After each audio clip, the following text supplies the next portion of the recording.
rattlesnake today. Cutting back brush to avoid the rattlesnakes.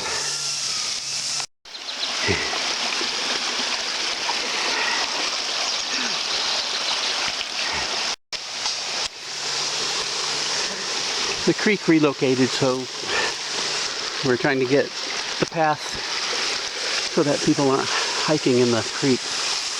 Weed whacker just went ahead. He's just blazing right up. The rest of us are having a little difficulty keeping up.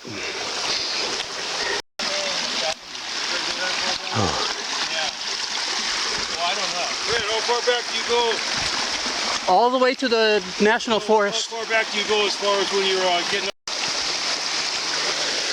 The creek diverted onto the path onto the trail here. So this is where the trail is. The creek should be over there. So we're going to look at maybe re-diverting the creek back to where it used to be and put the trail back through. But this is where the trail tread used to be.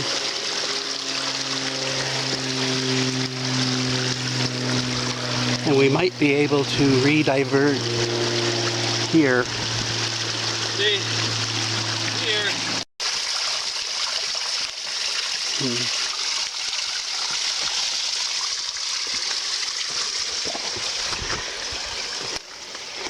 It's the other way.